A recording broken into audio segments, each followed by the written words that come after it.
തൊഴിയൂർ സഭ വളരെ ചെറിയൊരു സഭയാണ്. ഏതാണ്ട് 30,000 മാത്രമാണ് അവരുടെ അംഗസംഖ്യ. ഒരു ബിഷപ്പ് മാത്രമാണുള്ളത്. 8-10 വൈദികരും മാത്രമേ അവർക്കുള്ളൂ. അവരും ശാന്തമായി അവരുടെ ക്രിസ്തീയ ജീവിതം അവർ നയിക്കുന്നതായി നമുക്ക് കാണാൻ സാധിക്കും. ഇതാണ് ഇന്നത്തെ നില. ഞാൻ മറ്റു ചിലരെ കൂടിയൊക്കെ പരാമർശിക്കേണ്ടതാണ്. പക്ഷേ ഞാൻ അത് ഇവിടെ ഇപ്പോൾ CSI സഭ, ബിലീവേഴ്സ് ചർച്ച്, അതുപോലെ തന്നെ പെന്തക്കോസ്ത് പ്രസ്ഥാനങ്ങൾ, അത് മറ്റൊരവസരത്തിലാകാം. അതായിരിക്കും നല്ലത് എന്ന് ഞാൻ കരുതുന്നു. നിങ്ങൾക്ക് നന്ദി. Good morning Thomas Mathew sir. Sir സഭകളെപ്പറ്റി, ആദിമസഭകളെപ്പറ്റി വിശദീകരിച്ചല്ലോ. ഇതിൽ 1-2 സഭകളെപ്പറ്റി എനിക്കുള്ള ഒരു സംശയം ഞാൻ ചോദിച്ചോട്ടെ. തൊഴിയൂർ സഭ, അങ്ങനെ ഒരു സഭയെപ്പറ്റി ഞാൻ ഇതുവരെയും കേട്ടിട്ടില്ല. അതെവിടെയാണ് അതിൻ്റെ പ്രസ്ഥാനം? ഒന്ന് വിശദീകരിക്കാമോ? 1700-കളിലെ ഒരു മെത്രാനെ വാഴിക്കുകയുണ്ടായി. ആ മെത്രാനെ ബാധിച്ചതിനെ പറ്റിയുള്ള തർക്കമാണ് ആത്യന്തികമായി ആദിമസഭയിൽ നിന്നും കുറച്ച് ആൾക്കാർ വിട്ടുപോകാൻ സാധ്യത ഉണ്ടായത്, അതിലേക്ക് വഴി തെളിച്ചത്.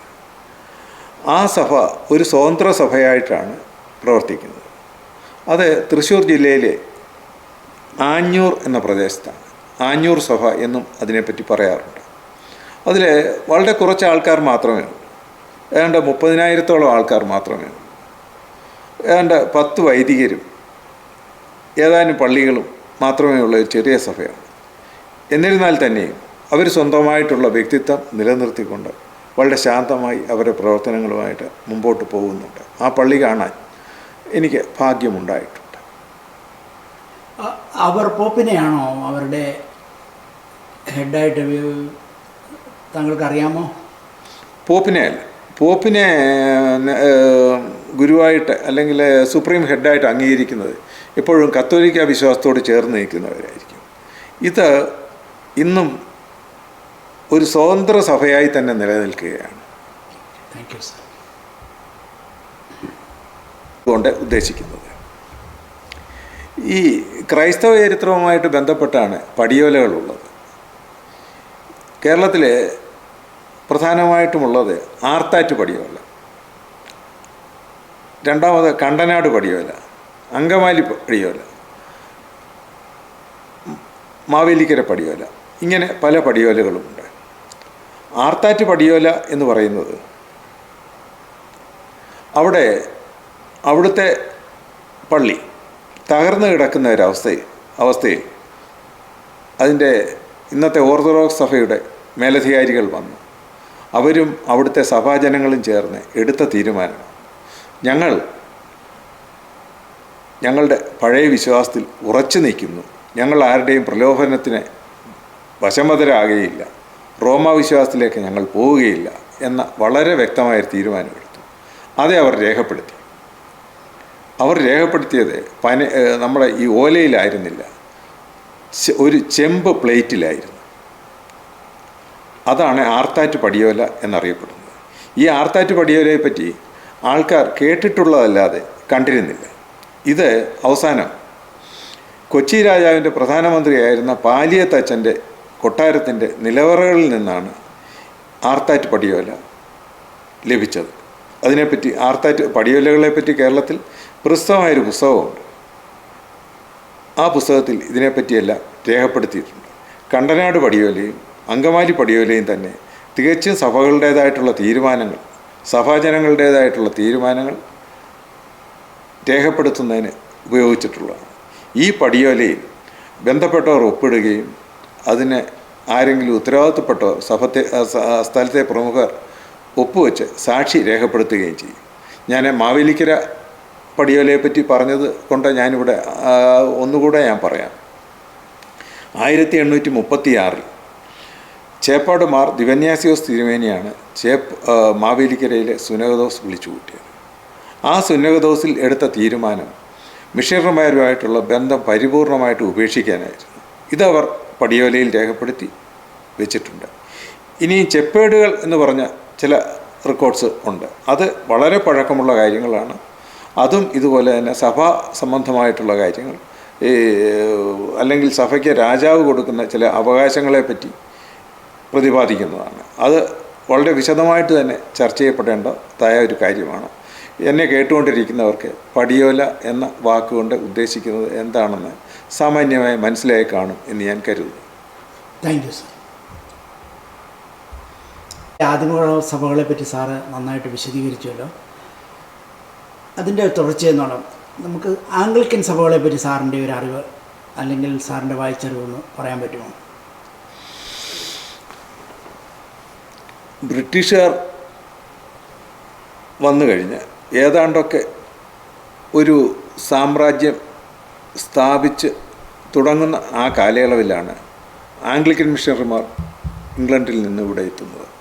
കേരളത്തെ സംബന്ധിച്ചിടത്തോളം ആലപ്പുഴയിലെത്തിയ നോട്ടൺ സാഹിബാണ് ആദ്യമായി കേരളത്തിൽ എത്തുന്നത്.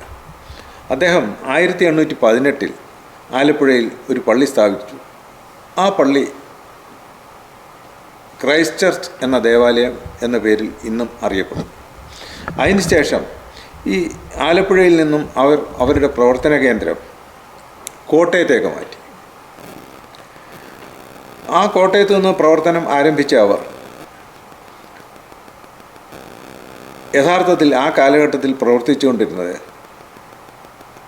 ആദിമസഭയുമായിട്ട് ബന്ധപ്പെട്ടുകൊണ്ടായിരുന്നു. ഇവരുടെ പ്രധാനപ്പെട്ട ഉദ്ദേശങ്ങളിലൊന്ന് കേരളത്തിലെ ആദിമസഭയെ പ്രൊട്ടസ്റ്റൻ്റ് വിശ്വാസത്തിലേക്ക് കൊണ്ടുവരിക എന്നുള്ളതായിരുന്നു. എന്നാൽ ഈ ഉദ്ദേശം 1836 മാവേലിക്കര പടിയോല എന്ന തീരുമാനത്തിലൂടെ ആദിമസഭ നിരാകരിക്കുകയും മിഷണറിമാരുമായിട്ടുള്ള ബന്ധം വേർപെടുത്തുകയും ചെയ്തു. ഇതിന് ശേഷം മിഷണറിമാർ ഇറങ്ങിയത് ഈഴവർ, പുലയർ, പറയർ തുടങ്ങിയ അവർണർ ആയിട്ടുള്ള ജാതിക്കാരെ സഭയിലേക്ക് കൊണ്ടുവരിക എന്ന ലക്ഷ്യത്തോടെയായിരുന്നു. ഈ കാലഘട്ടത്തിൽ നമ്മൾ ചിന്തിക്കേണ്ടതായ വേറൊരു കാര്യം കൂടിയുണ്ട്.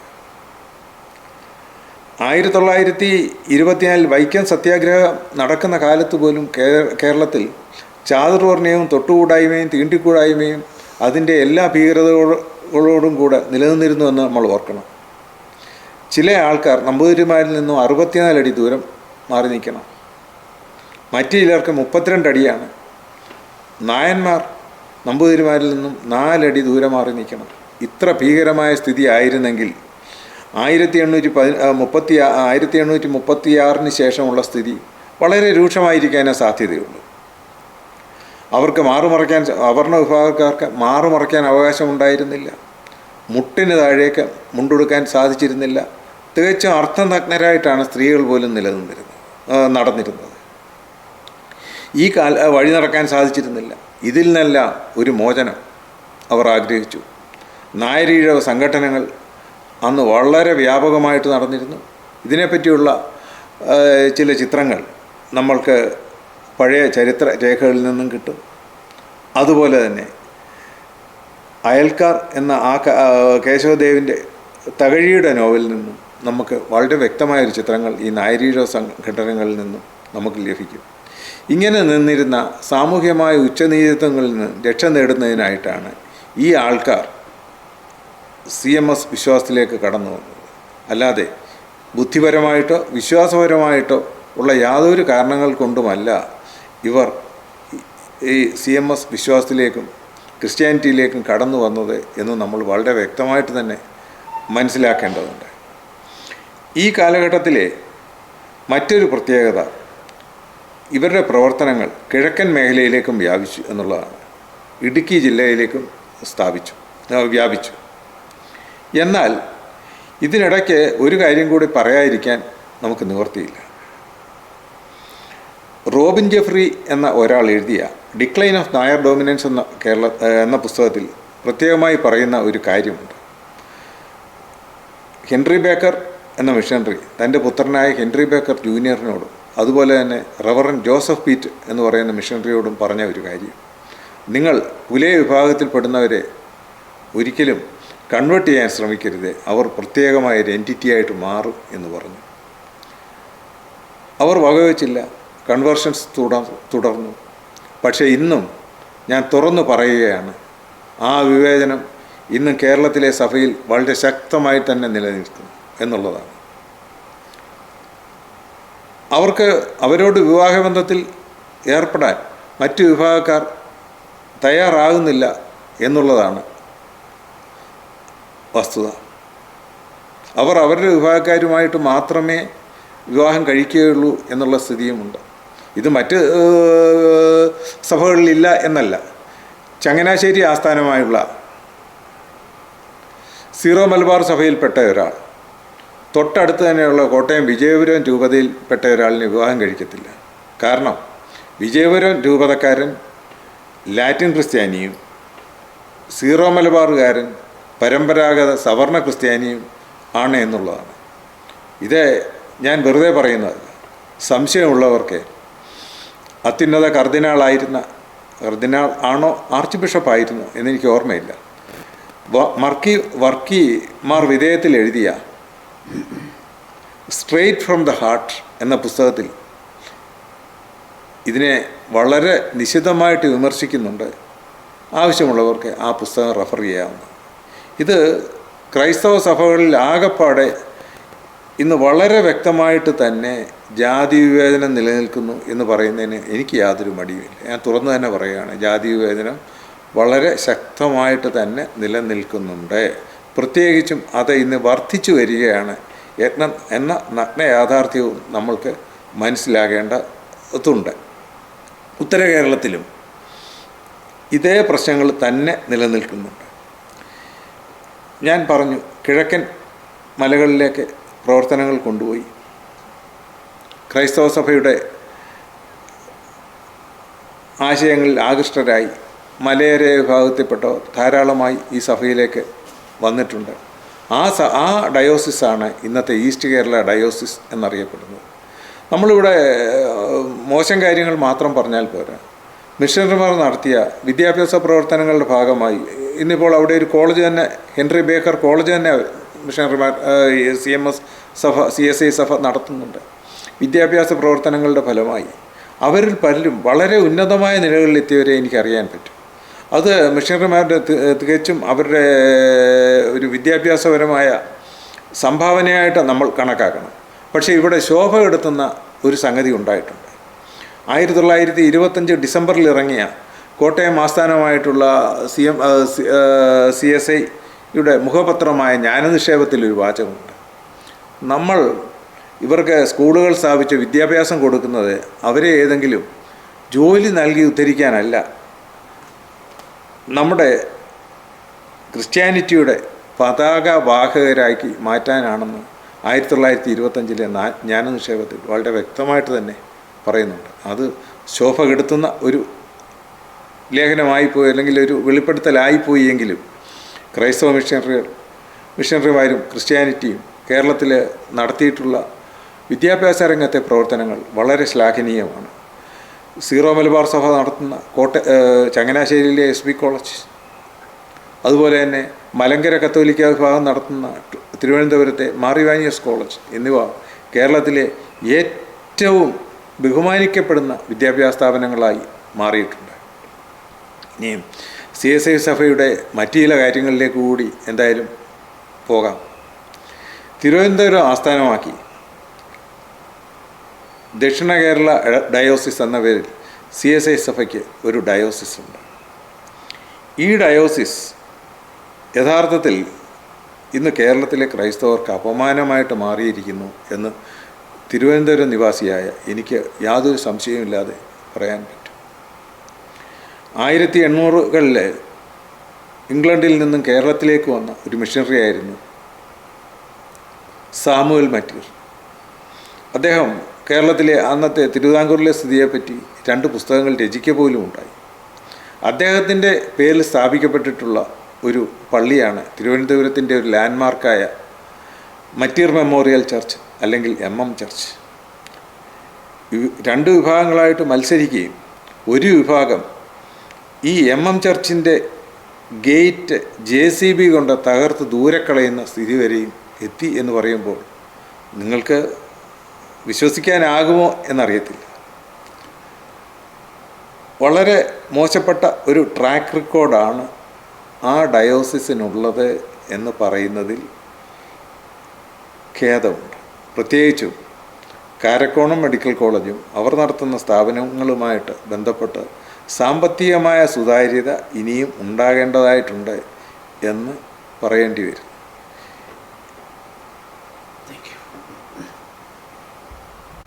അപ്പോൾ തോമസ് മാത്യു സാറ് ക്രിസ്തീയ സഭകളെ പറ്റി പറഞ്ഞപ്പോഴേ, ഈ ക്രിസ്തീയ സഭകളിലെ പേരുകളിൽ ചിലർ ലാസ്റ്റ് നെയിം പണിക്കരായിട്ടും വൈദ്യരായിട്ടൊക്കെ ഉള്ളവരെ ക്രിസ്ത്യാനി സമൂഹത്തിൽ കാണാറുണ്ട്. അതിനെപ്പറ്റി സാറിന് എന്തെങ്കിലും റെഫറൻസ് പറയാനുണ്ടോ? പണിക്കർമാർ എന്ന് പറയുന്നത് കുണ്ട്ര പ്രദേശത്താണുള്ളത്. കുണ്ട്ര, മുളവന, കൊട്ടാരക്കര പ്രദേശങ്ങളിലാണ് പണിക്കർമാർ ഉള്ളത്. ഇവർ പഴയ കാലങ്ങളിൽ പ്രധാനമായിട്ടും ഈ രാജാക്കന്മാരെ ആശ്രയിച്ചിരുന്നത് പ്രാദേശികമായിട്ടുള്ള കളരികളെയാണ്. ഈ കളരികളിൽ ആയുധാഭ്യാസം നടത്തുക, അവരെ പഠിപ്പിക്കുക, എന്നിട്ട് സൈനികമായ ആവശ്യം വരുമ്പോൾ പോവുക. ഇതിൻ്റെ കളരിയുടെ പ്രധാനികളെയാണ് പണിക്കർ എന്ന് വിളിച്ചത്. രാജാവ് കൊടുത്ത ഒരു ബഹുമതിയാണത്. അവർ ആട്ടിയ ക്രിസ്ത്യാനികൾ തന്നെയാണ്. അതാണ് പണിക്കരന്മാരെ പറ്റി പറയാനുള്ളത്. ഇനി വൈദ്യന്മാരെ പറ്റി പറയാനുള്ളത്, AD 9-ാം നൂറ്റാണ്ടിലാണ് കടമറ്റം പള്ളിയുടെ പണി നടന്നത്. അത് നിർമ്മിച്ചത് മാർ റാബോ എന്ന് പറയുന്ന ഒരു വൈദ്യശ്രേഷ്ഠനായിരുന്നു. അദ്ദേഹം വിദേശത്തുനിന്നും വന്ന ഒരാളായിരുന്നു. അദ്ദേഹം ഈ പള്ളി പണിക്ക് ഒക്കെ ശേഷം വിശ്രമത്തിനായിട്ട് തിരഞ്ഞെടുത്തത് കരുനാഗപ്പള്ളി താലൂക്കിലെ തേവലക്കര എന്ന പ്രദേശത്താണ്. അദ്ദേഹം അവിടെ വന്ന് ജീവിക്കുന്നതിനിടയിൽ തേവലക്കരയുള്ള കുറേ കുടുംബക്കാരെ കണ്ണുവൈദ്യം പഠിപ്പിച്ചു. കാലക്രമേണ ഈ കണ്ണുവൈദ്യം പഠിച്ചവർ രാജാവിൻ്റെ കൊട്ടാരം വൈദ്യന്മാരായി തീർന്നു. ആ രാജാവ് കൽപ്പിച്ചു കൊടുത്തതാണ് വൈദ്യർ സ്ഥാനം. Thank you sir.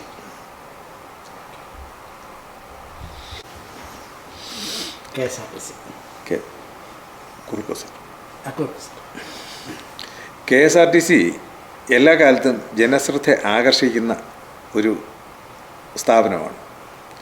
KSRTCയുടെ ബസ്സുകൾ യഥാസമയത്ത് ഓടിയില്ലെങ്കിലോ ഏതെങ്കിലും ഡ്രൈവറും കണ്ടക്ടറും ഒരു ബസ് നിർത്താതെ പോയാലോ അത് അപ്പോൾ തന്നെ ഒരു പത്രവാർത്തയാകുകയും ഒരു ഗുരുതരമായ പ്രശ്നമായിട്ട് വരികയും ചെയ്യും.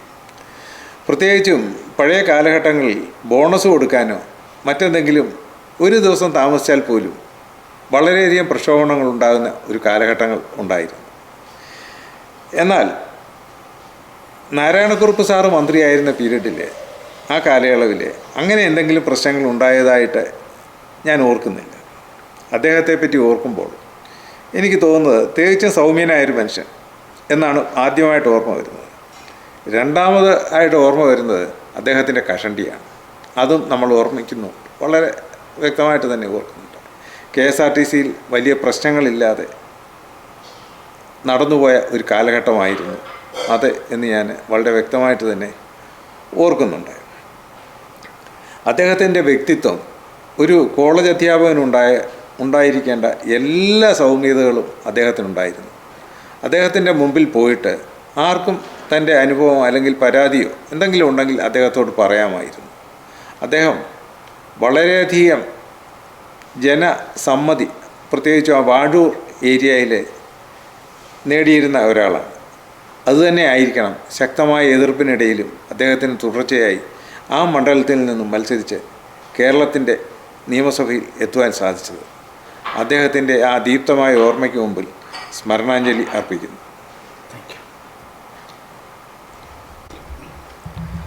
I wandered lonely as a cloud that floats on high o'er vales and hills, when all at once I saw a crowd, a host of gold and daffodils, beside the lake, beneath the trees, fluttering and dancing in the breeze. Continuous as the stars that shine and twinkle on the Milky Way, they stretched in never-ending line along the margin of a bay, 10,000 saw I at a glance, tossing their heads in sprightly dance. The waves beside them danced, but they outdid the sparkling waves in glee. A poet could not but be gay in such a jocund company. I gazed and gazed, but little thought what wealth the show to me had brought. Oh, for oft, when on my couch I lie, in vacant or in pensive mood, they flash upon that inward eye, which is the bliss of solitude. And then my heart with pleasure fills and dances with the daffodils. My name is Annamma Daniel.